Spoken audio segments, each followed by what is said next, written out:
إن الحمد لله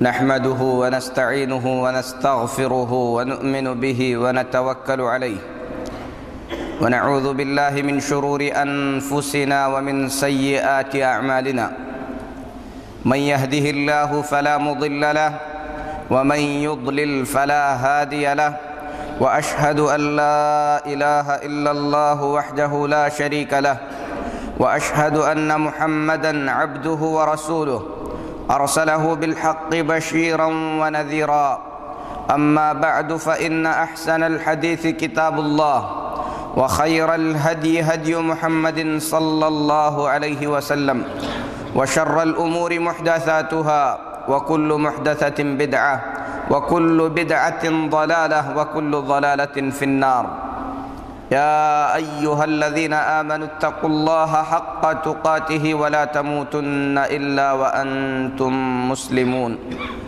يا أيها الناس اتقوا ربكم الذي خلقكم من نفس واحدة وخلق منها زوجها وبث منهما رجالا كثيرا ونساء واتقوا الله الذي تساءلون به والأرحام إن الله كان عليكم رقيبا يا أيها الذين آمنوا اتقوا الله حق تقاته ولا تموتن إلا وأنتم مسلمون محترم اسلامی بھائیو، اللہ تبارک و تعالیٰ کا احسان اور اس کا شکر ہے کہ اس نے ہم تمام کو دین اسلام کی ہدایت فرمائی۔ اللہ سے دعا ہے کہ اللہ تبارک و تعالی ایمان پر زندہ رکھے، ایمان پر وفات عطا فرمائے۔ گزشتہ خطبوں میں بات ہو رہی تھی ان خوش قسمت لوگوں کی جنہیں قیامت کے دن اللہ تبارک و تعالی کے عرش کا سایہ نصیب ہوگا، ایسے دن میں جس دن اللہ کے عرش کے سائے کے علاوہ کوئی سایہ نہیں ہوگا اور سب بڑے پریشانی کے عالم میں ہوں گے۔ اے اللہ، تو اپنی مہربانی سے ہمیں اس عظیم سائے سے محروم نہ فرما۔ میرے محترم بھائیو، جن خوش قسمت لوگوں کو اللہ کے عرش کا سایہ نصیب ہوگا، ان میں سے پہلا شخص جس کا تذکرہ نبی کریم صلی اللہ علیہ وسلم نے ان الفاظ میں فرمایا، الامام العادل، انصاف کرنے والا حاکم، انصاف کرنے والا امام، انصاف کرنے والا حکمران۔ اور اہل علم نے اس حدیث کے معانی بیان کرتے ہوئے فرمایا، اگرچہ کہ نبی کریم صلی اللہ علیہ وسلم نے الامام العادل کہا ہے، لیکن اس میں امت محمدیہ کے وہ لوگ بھی داخل ہو جائیں گے جنہیں دو آدمیوں کے درمیان فیصلہ کرنا پڑے اور انصاف کے ساتھ فیصلہ کریں، اور اللہ کی رحمت وسیع ہے۔ دوسرا وہ خوش قسمت جسے اللہ کے عرش کا سایہ نصیب ہوگا، رسول اللہ صلی اللہ علیہ وسلم نے فرمایا، وَشَابٌ نَشَأَ فِي عِبَادَةِ رَبِّهِ، ایسا نوجوان جس نے اپنی جوانی اللہ تبارک و تعالیٰ کی اطاعت میں گزاری ہے۔ نوجوانوں، اس عظیم موقع کو اپنے ہاتھ سے جانے نہ دو۔ اپنی جوانی کو اللہ تبارک و تعالیٰ کی اطاعت، اللہ کی عبادت، دین اسلام کی خدمت، مسلمانوں کی خدمت میں گزارو۔ اللہ تبارک و تعالی اس دن سایہ عطا فرمائے گا جس دن اللہ کے عرش کے سوا کسی اور کا سایہ نہ ہوگا۔ تیسرے شخص کا ذکر کرتے ہوئے رسول اللہ صلی اللہ علیہ وسلم نے فرمایا، وَرَجُلٌ قَلْبُهُ مُعَلَّقٌ بِالْمَسَاجِدِ، ایسا آدمی، ایسا شخص، چاہے وہ جوان ہو یا بوڑھا، ایسا شخص جس کا دل مسجد سے لگا ہوا ہو۔ میرے محترم بھائیو، مسجد اللہ کا گھر ہے۔ احب البقاء الی اللہ مساجدها، اللہ کے نزدیک روئے زمین کے سب سے پیارے ٹکڑے، پوری زمین پر اللہ کو سب سے پسندیدہ جگہ اللہ کی مسجدیں ہیں، اور سب سے ناپسندیدہ جگہ بازار ہیں۔ قرآن کریم میں اللہ تبارک و تعالی نے مومن کے دل کی مثال بیان فرمائی۔ فرمایا اللہ نور السماوات والارض مثل نورہ کمشکاۃ فی مصباح۔ مفسرین کہتے ہیں کہ اللہ تبارک و تعالی نے اس آیت کریمہ میں اس نور کی مثال بیان فرمائی ہے جو نور لوگوں کو ظلمت سے نکالنے کے لیے اللہ تبارک و تعالی نے دنیا میں بھیجا۔ نور ہدایت، اسلام کا نور، اللہ کا عطا کیا ہوا نور، جس سے بندہ ضلالت اور گمراہی کے اندھیروں میں راہ ہدایت تلاش کر سکتا ہے۔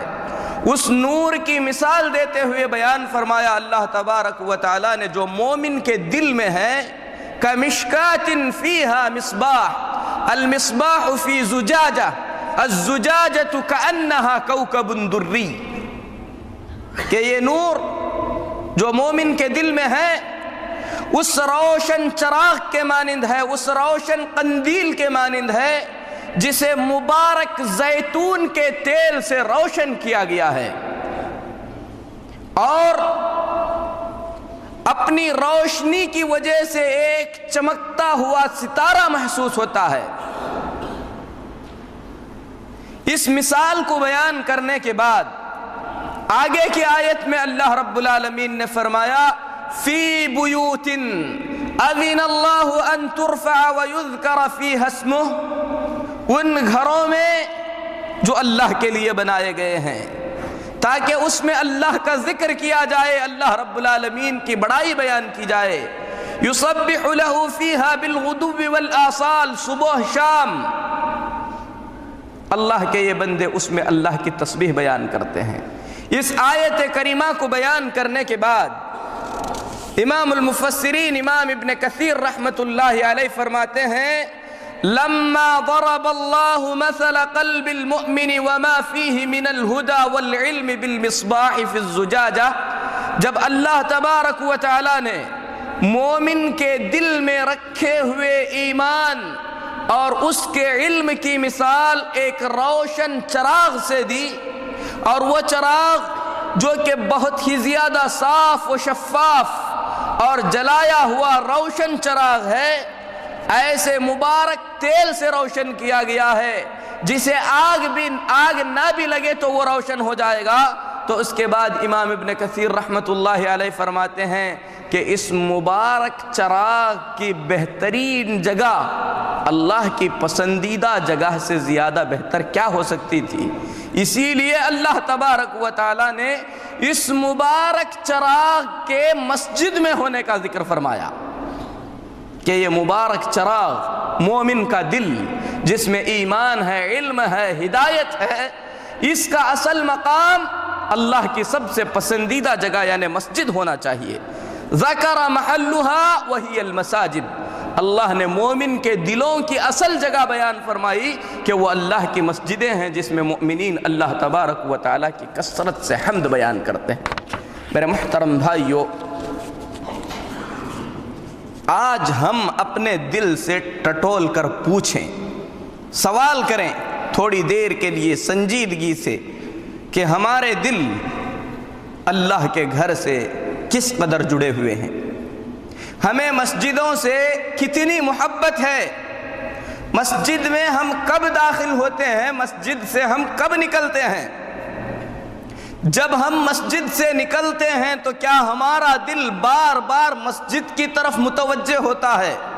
کیا ہمارے دل میں مسجد سے نکلنے کے بعد دوبارہ مسجد میں داخل ہونے کا انتظار رہتا ہے؟ نماز پڑھ کر جب ہم مسجد سے باہر نکلتے ہیں تو کیا ہم بے تابی کے ساتھ اذان کا انتظار کرتے ہیں؟ اگر ایسا ہے تو مبارک ہو، آپ کا دل مسجد سے لگا ہوا ہے، اور جس کا دل مسجد سے لگا ہوا ہے محمد الرسول اللہ صلی اللہ علیہ وسلم نے بشارت دی ہے کہ اللہ تبارک و تعالیٰ اسے قیامت کے دن اپنے عرش کے سائے میں جگہ عطا فرمائے گا۔ یہ مسجدیں جسے اللہ تبارک و تعالیٰ نے اپنا گھر کہا ہے، جس کی عمارت اللہ کے انبیاء علیہم الصلاۃ والتسلیم نے بنائی ہے۔ ابراہیم نے جب اللہ کے گھر کو بنایا، اللہ تبارک و تعالیٰ نے ابراہیم اور اسماعیل سے کہا، کیا کہا؟ طہرا بیتی للطائفین والعاکفین والرکع السجود۔ اے ابراہیم و اسماعیل، جلیل القدر پیغمبر ہیں، ابو الانبیاء ہیں، اللہ ابو الانبیاء اپنے خلیل سے کہتا ہے اور ان کے فرزند اسماعیل سے کہتا ہے کہ میرے گھر کو پاک کرو۔ یہ انبیاء کا وظیفہ ہے۔ اللہ کے گھر کو پاک و صاف کرنے میں اللہ کے انبیاء، امتی، بادشاہ، فقیر، مالدار، غنی، باپ، بیٹا سب ایک جیسے ہیں، کیونکہ یہ گھر سب کے رب کا ہے اور سب اللہ کے بندے ہیں۔ اسی لیے میرے محترم بھائیوں، محمد الرسول اللہ صلی اللہ علیہ وسلم نے مسجد نبوی میں دیکھا کہ کسی نے تھوک دیا ہے، تھوک کا نشان آپ نے دیکھا تو آپ نے اپنے دست مبارک سے، آپ نے اپنے ہاتھوں سے اس جگہ کو پاک کیا، وہاں پر خوشبو لگائی اور فرمایا کہ مسجدوں میں ایسا کام مومن کی شان کے لائق نہیں ہے۔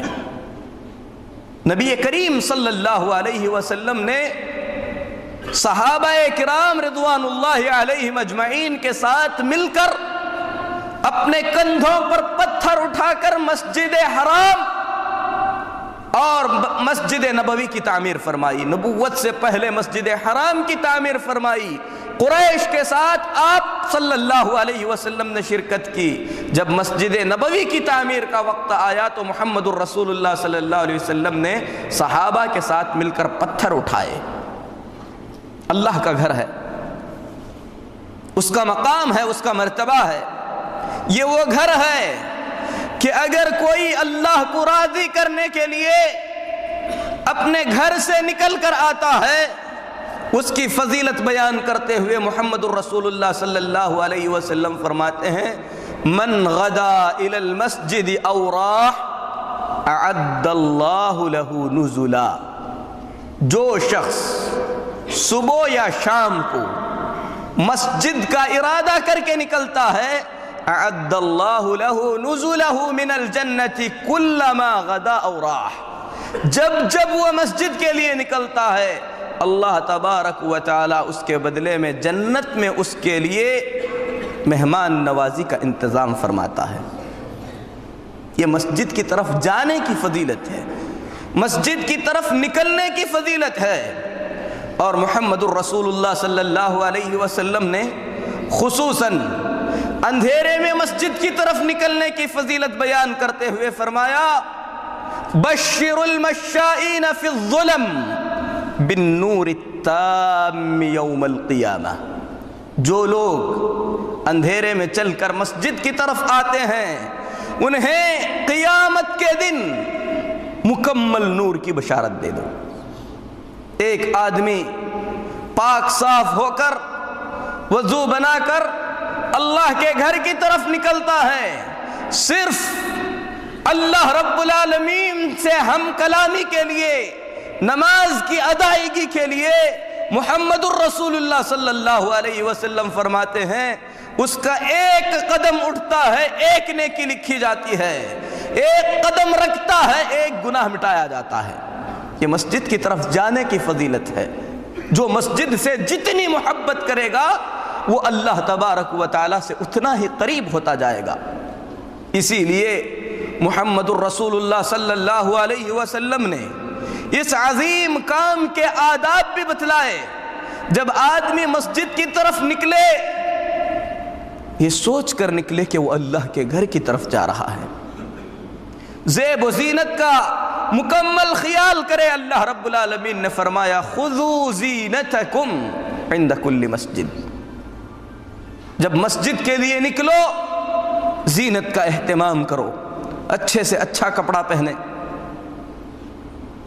آداب کا خیال کرے، جس طریقے سے ظاہری لباس کو اس نے درست کیا ہے اسی طریقے سے اپنے باطن کو بھی درست کرے۔ اللہ تبارک و تعالی نے محمد الرسول اللہ صلی اللہ علیہ وسلم کو معراج پر بلایا، جانے سے پہلے آپ صلی اللہ علیہ وسلم کے سینہ مبارکہ کو زمزم سے دھویا گیا، ایمان و حکمت بھر دی گئی، اس بات کی طرف اشارہ کیا گیا کہ اللہ کی لقاء کے لیے، اللہ سے ملاقات کے لیے بندے کو معنوی طور پر تیار ہونا چاہیے، ایمانی طور پر تیار ہونا چاہیے۔ اسی لیے محمد الرسول اللہ صلی اللہ علیہ وسلم نے اس شخص کو جو مسجد کی طرف نکلتا ہے دعا سکھلائی، فرمایا کہ جب مسجد کی طرف نکلے، اور یہ آپ کی سنت تھی، فرمایا کرتے تھے اللہم اجعل فی قلبی نورا، اے اللہ تو میرے دل میں نور پیدا کر دے، نور بھر دے، وفی سمعی نورا وفی بصری نورا، اے اللہ میرے کانوں میں، میری آنکھوں میں نور بنا دے، وعن یمینی نورا وعن شمالی نورا، اے اللہ میرے دائیں اور بائیں بھی نور پیدا کر دے، اور میرے آگے پیچھے بھی نور پیدا کر دے، میرے اوپر بھی نور پیدا کر دے، وَأَعْظِمْ لِي نُورًا، اے اللہ مجھے عظیم نور عطا فرما۔ تیاری ہے مسجد کی طرف نکلنے کی، اور یہ حدیث بخاری اور مسلم میں ہے۔ جب مسجد کے دروازے کی طرف آئے آداب بتلائے محمد الرسول اللہ صلی اللہ علیہ وسلم نے کہ اپنا دہنا قدم مسجد میں رکھے اور اللہ تبارک و تعالی سے اس کے گھر میں داخل ہونے کی دعا پڑھے، کہے اللہم اغفر لی ذنوبی، اے اللہ میرے گناہوں کی مغفرت فرما۔ جس کے گھر میں جا رہے ہیں اس کی نافرمانیاں بہت ہو چکی ہیں، آدمی گھر میں داخل ہونے سے پہلے اپنے آپ کو تیار کرے، اے اللہ میرے گناہوں کی مغفرت فرما، وافتح لی ابواب رحمتک، اپنی رحمت کے دروازے اے اللہ میرے لیے کھول دے۔ جس طریقے سے آدمی کسی سے ملاقات پر سلام کرتا ہے، اللہ تبارک و تعالیٰ کے گھر میں داخل ہونے کی وجہ سے شکریہ کے طور پر یا مسجد کے تحیہ اور سلام کے طور پر محمد الرسول اللہ صلی اللہ علیہ وسلم نے تعلیم دی کہ 2 رکعت نماز پڑھے، اسے تحیۃ المسجد کہتے ہیں۔ یہ مسجد کے آداب ہیں جو محمد الرسول اللہ صلی اللہ علیہ وسلم نے بتلائے۔ مسجد قباء جس کی بنیاد تقوی اور پرہیزگاری پر رکھی گئی تھی، اس مسجد پر، اس مسجد میں نماز پڑھنے والے، اس مسجد کی دیکھ بھال کرنے والے، اس مسجد کے مصلیوں کی تعریف کرتے ہوئے اللہ نے فرمایا فیہ رجال یحبون ان یتطہروا، اس میں ایسے مرد ہیں، ایسے لوگ ہیں جو پاکی کو پسند کرتے ہیں۔ اشارہ ہے اس بات کی طرف کہ مسجد سے محبت کرنے والا، مسجد سے دل لگانے والا پاکی اور صفائی کو پسند کرتا ہے۔ اور پاکی اور صفائی صرف جسمانی پاکی اور صفائی نہیں، عقیدے کی پاکی صفائی، اخلاق کی پاکی صفائی، اسی طریقے سے جسم کی پاکی صفائی بھی ہے۔ اسی لیے امام ابن القیم رحمۃ اللہ علیہ فرماتے ہیں کہ سب سے زیادہ پاک چیز اللہ کی توحید ہے، جو سب سے باریک، سب سے صاف و شفاف، سب سے زیادہ پاک ہے۔ ادنا سا شبہ، اللہ کی معمولی سی نافرمانی اس پاک توحید کو داغدار بنا دیتی ہے، بالکل ایک سفید کپڑے کے مانند جس پر چھوٹا سا داغ بھی کھل کر نظر آتا ہے۔ مسجد سے محبت کرنے والا اللہ تبارک و تعالیٰ کی توحید کو صحیح طور پر سمجھتا ہے۔ وَأَنَّ الْمَسَاجِدَ لِلَّهِ فَلَا تَدْعُوا مَعَ اللَّهِ أَحَدًا، مسجدیں اللہ کے لیے بنائی گئی ہیں، اسی لیے اللہ کے سوا کسی اور کو نہ پکارو۔ جو اللہ کے گھر میں آئے کسی اور کے گھر پر جانے کی حاجت محسوس ہی نہیں کرتا، کیونکہ اسے اللہ کے گھر میں سب کچھ مل جاتا ہے۔ وہ یقین سے رہتا ہے کہ میری ہر مراد اللہ کے گھر سے پوری ہو کر رہے گی، مجھے اس درگاہ پر، اس مزار پر، وہاں پر، یہاں پر جانے کی ہرگز حاجت نہیں ہے۔ اللہ کے گھر سے محبت کرنے والا اللہ سے سچی محبت کرتا ہے، اللہ کی توحید کو سمجھتا ہے۔ میرے محترم بھائیوں، مسجدوں کا احترام، مسجدوں سے محبت آدمی کی اس وقت بڑھ سکتی ہے جب مساجد میں آنے کی فضیلت کو صحیح طور پر سمجھ لے۔ تکبیرۃ الاحرام کی فضیلت کو بیان کرتے ہوئے محمد الرسول اللہ صلی اللہ علیہ وسلم نے فرمایا، ترمذی کی حدیث ہے، حدیث صحیح ہے، رسول اللہ صلی اللہ علیہ وسلم فرماتے ہیں، جو شخص 40 دن تک تکبیر تحریمہ کے ساتھ، یعنی امام کے ساتھ پہلی جماعت میں تکبیر تحریمہ کے ساتھ 40 دن تک نماز ادا کرے گا، اللہ تبارک و تعالی اس کے سلسلے میں 2 باتیں لکھے گا۔ ایک بات تو یہ لکھی جائے گی کہ اسے جہنم سے آزاد کر دیا گیا ہے،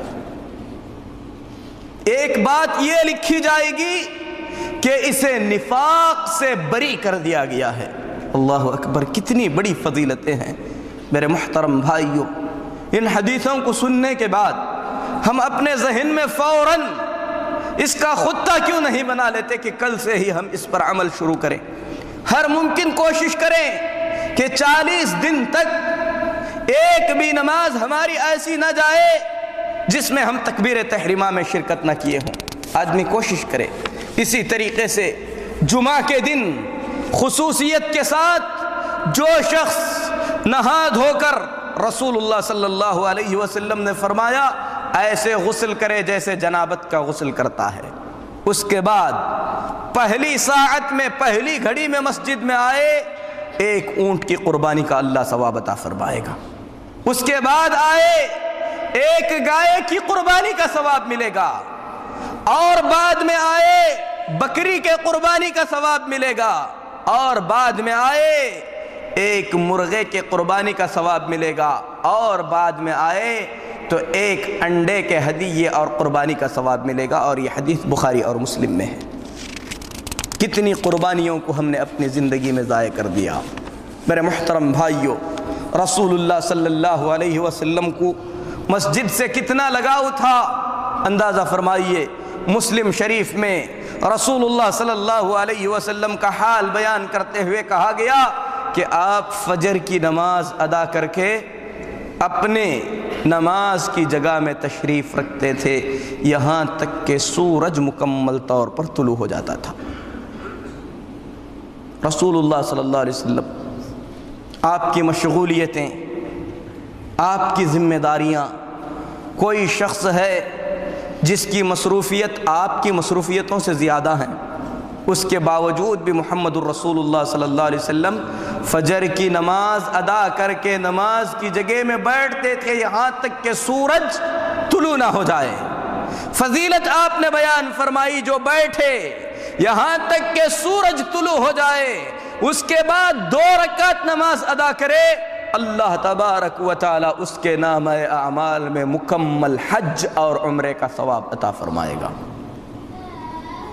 محمد الرسول اللہ صلی اللہ علیہ وسلم جب سفر سے واپس ہوتے، اپنے گھر جانے سے پہلے مسجد میں تشریف لے جایا کرتے تھے۔ جہاد سے واپس ہوتے، گھر جانے سے پہلے مسجد جایا کرتے تھے، یہاں تک کہ محمد الرسول اللہ صلی اللہ علیہ وسلم مرض الموت میں تھے، جس میں آپ صلی اللہ علیہ وسلم کا انتقال ہوا۔ مرض کی شدت سے، بیماری کی شدت سے محمد الرسول اللہ صلی اللہ علیہ وسلم کو غشی آ گئی، بے ہوش ہو گئے۔ ہوش آیا، سوال کیا تھا؟ اصل الناس، مسجد کی خبر لی آپ نے، پوچھا بتاؤ کیا لوگوں نے نماز ادا کر لی ہے؟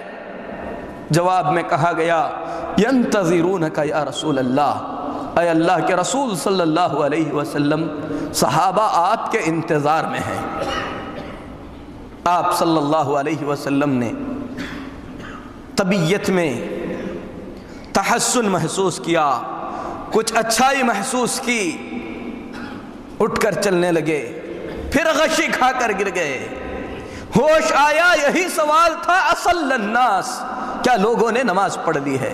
یہ آپ صلی اللہ علیہ وسلم کے بیماری کے عالم میں ہے، اور صحابہ محمد الرسول اللہ صلی اللہ علیہ وسلم کے نقش قدم پر تھے۔ عبداللہ بن مسعود رضی اللہ تعالی عنہ فرماتے ہیں وَلَقَدْ رَأَيْتُنَا وَمَا يَتَخَلَّفُ عَنْهَا إِلَّا مُنَافِقٌ مَعْلُومُ النِّفَاقِ، ہم نے نبی کے صحابہ کو جس حالت میں دیکھا ہے وہ حالت ایسی ہے کہ مسجد سے صرف منافق ہی دور رہا کرتے تھے۔ آدمی سخت بیماری کے عالم میں بھی دو آدمیوں کا سہارا لے کر اپنے پیروں کو کھینچتے ہوئے مسجد میں پہنچ جاتا تھا۔ نبی کریم صلی اللہ علیہ وسلم کو صحابہ نے دیکھا کہ آپ صلی اللہ علیہ وسلم حالت مرض میں بھی مسجد کا خیال رکھتے ہیں، نماز کا خیال رکھتے ہیں۔ صحابہ نے آپ صلی اللہ علیہ وسلم کے نقش قدم پر چلنا پسند کیا۔ منافق ہی ایسا ہوتا تھا جو جماعت سے ہٹ کر نماز ادا کرتا تھا، جماعت میں نماز ادا نہیں کرتا تھا۔ ابو الدرداء رضی اللہ تعالی عنہ اللہ سے دعا کرتے ہیں، ہماری بھی دعائیں ہیں، ہم بھی بہت کچھ اللہ سے مانگتے ہیں۔ کبھی ایسی دعا ہم نے کی ہے جو ابو الدرداء نے کی تھی، کہا اللہم انی اعوذ بک من شتات قلبی، اے اللہ میرے دل کے ٹکڑے ٹکڑے کر کے بکھیر نہ دینا۔ کسی نے کہا کہ ابو الدرداء دل کے ٹکڑے ہونے کا مطلب کیا ہے؟ کہا کہ میں اللہ سے پناہ مانگتا ہوں کہ میری تجارت مختلف جگہوں میں پھیل نہ جائے، کہ میرا دل مختلف جگہوں پر بٹا رہے، بلکہ میں اللہ سے دعا کرتا ہوں کہ اللہ میرا دل اس کے گھر مسجد میں لگا دے۔ میرے محترم بھائیوں، سلف صالحین، صحابہ کے بعد صحابہ اور ان کے نقش قدم پر چلنے والے تابعین نے مسجدوں کا کیسے اہتمام کیا ہے، مسجدوں سے کیسی محبت کرتے تھے۔ سنیے، ابن جریج رحمت اللہ علیہ بیان فرماتے ہیں، عطا ایک تابعی ہیں، 30 سال تک ان کا اٹھنا بیٹھنا سونا سب کچھ مسجد میں تھا، سب سے بہترین نماز پڑھنے والے تھے۔ زیاد جو حضرت عبداللہ بن عباس رضی اللہ تعالی عنہ کے آزاد کردہ غلام ہیں، بہت ہی بڑے عابد تھے۔ ایک مرتبہ انہوں نے اپنے آپ کو ٹوکتے ہوئے کہا، مسجد سے نکل کر کہاں جاؤ گے؟ کون سی ایسی جگہ ہے جو مسجد سے زیادہ اچھی ہو سکتی ہے؟ جبکہ ان کا اکثر گزر مسجد میں ہوا کرتا تھا۔ سعید بن مسیب تابعین کے سردار ہیں، فرماتے ہیں اپنے بارے میں، ما اذن المؤذن منذ 30 سنہ الا وانا فی المسجد۔ 30 سال ایسے گزرے ہیں کہ مؤذن کی اذان جب ہوئی ہے تو اس وقت میں مسجد میں تھا۔ 30 سال ایک بھی نماز ایسی نہیں گزری کہ مؤذن نے اذان دی ہو اور میں مسجد کے باہر رہا ہوں۔ میرے محترم بھائیوں، یہ ہمارے صحابہ ہیں، ہمارے تابعین ہیں، ہمارے سلف ہیں۔ اپنی پریشانیاں مصیبتیں جب ہوتی تھیں تو فوراً مسجد کی طرف دوڑ آتے تھے۔ نبی کریم صلی اللہ علیہ وسلم کو کوئی چیز پریشان کرتی تو بلال سے کہتے، ارحنا بالصلاۃ یا بلال، بلال اذان دو، سکون آئے گا۔ آج ہم سکون کے تلاش میں کوئی شراب خانہ جاتا ہے، کوئی جوا خانہ جاتا ہے، کوئی سنیما گھر جاتا ہے۔ حضرت علی رضی اللہ تعالیٰ عنہ کا فاطمۃ الزہرا رضی اللہ تعالیٰ عنہ کے ساتھ جھگڑا ہو گیا، کسی مسئلے پر اختلاف ہو گیا۔ اس کے بعد غم بھلانے کے لیے بیوی سے پریشان ہو کر علی رضی اللہ تعالیٰ عنہ کہاں گئے؟ آج ہم کہاں جاتے ہیں؟ یا تو کوئی پکچر دیکھیں گے، اس سے بھی کچھ آگے بڑھا ہے تو کوئی شراب پیے گا، کوئی جوا کھیلے گا، لیکن انہیں سکون کہاں ملتا تھا؟ محمد الرسول اللہ صلی اللہ علیہ وسلم اپنے داماد کو تلاشتے ہوئے نکلے، دیکھا کہ مسجد میں لیٹے ہوئے ہیں۔ انہیں سکون مسجد میں ملتا تھا۔ آپ صلی اللہ علیہ وسلم نے ان کے کندھے پر سے مٹی ہٹاتے ہوئے فرمایا، قم یا ابا تراب، اے ابو تراب اٹھو۔ حضرت ابو الدرداء رضی اللہ تعالی عنہ قرض سے پریشان ہو گئے، قرض حد سے زیادہ ہو گیا، مصیبت کا دکڑا لے کر کہاں پہنچے؟ مسجد میں پہنچے، رب العالمین سے دعا کی۔ میرے محترم بھائیوں، یہ وہ لوگ تھے انہیں سکون اگر کہیں ملتا تھا تو مسجد میں ملتا تھا۔ مسجد سے آدمی محبت کرے، بے شک اللہ تبارک و تعالی مسجد میں سکون عطا فرمائے گا۔ بلکہ عبد الرحمن السلمی، ان کی وفات کا وقت قریب آیا، مسجد میں تھے، ان کے ساتھیوں نے کہا آپ کو گھر لے چلتے ہیں، اچھے بستر پر لیٹیں گے، آرام آئے گا۔ عبد الرحمن السلمی نے کہا حدثنی فلان عن فلان عن فلان، میں نے فلاں سے یہ حدیث سنی ہے، انہوں نے ان سے حدیث بیان کی ہے، پوری سند بیان کر کے کہا رسول اللہ صلی اللہ علیہ وسلم نے فرمایا جو آدمی نماز کا انتظار کرتے رہتا ہے گویا کہ وہ نماز میں ہے۔ میں چاہتا ہوں کہ میری روح نکلے تو نماز کی حالت میں نکلے۔ اللہ تبارک و تعالی ان خوش قسمت لوگوں کو ان کی نیت کے مطابق عطا بھی فرماتا تھا۔ میرے محترم بھائیوں، جو آدمی نماز کے انتظار میں بیٹھا رہتا ہے وہ مسجد میں نماز کی حالت میں ہوتا ہے، یہ حدیث مسلم شریف میں ہے۔ یہ مسجد کی فضیلتیں ہیں۔ اللہ رب العالمین نے اگر کسی کو مال و دولت سے نوازا ہے، مسجد کی تعمیر میں شرکت کرے۔ جس کے پاس مال و دولت نہیں ہے، اپنے جسمانی طاقت لگا کر مسجد کی تعمیر میں حصہ لے۔ جو شخص اللہ کے لیے گھر بنائے گا، محمد الرسول اللہ صلی اللہ علیہ وسلم نے بشارت دی کہ اللہ اس کے لیے جنت میں گھر بنائے گا۔ جو آدمی مسجد کی تعمیر میں حصہ لے کر یا مسجد بنا کر دنیا سے رخصت ہو جائے گا، محمد الرسول اللہ صلی اللہ علیہ وسلم نے فرمایا کہ اس کے مرنے کے بعد بھی اس کے قبر میں اس کے نامہ اعمال میں اس کے نیک اعمال لکھے جاتے رہیں گے۔ یہ مسجدوں کی فضیلتیں ہیں۔ میرے اسلامی بھائیوں، ان 7 خوش قسمت آدمیوں میں سے ایک آدمی وہ بھی ہے جس کا دل مسجد سے لگا ہوا ہے۔ مسجد سے اپنا دل لگانے کے لیے ان احادیث کو ہمیں اپنے نظر میں ہمیشہ رکھنا چاہیے جس میں رسول اللہ صلی اللہ علیہ وسلم نے مسجد میں آنے کی، مسجد میں بیٹھنے کی، نماز ادا کرنے کی فضیلتیں بیان فرمائی ہیں۔ اللہ سے ہم دعا کرتے ہیں کہ اللہ تبارک و تعالی ہمارا دل اس کی عبادت کی طرف پھیر دے، مسجدوں سے محبت کرنے کی اللہ توفیق عطا فرمائے۔ اللہ تبارک و تعالی ہمارا حقیقی سکون ہمارے مسجدوں میں رکھے۔ آمین۔ وصلی اللہ علی نبینا محمد وعلی آلہ وصحبہ اجمعین۔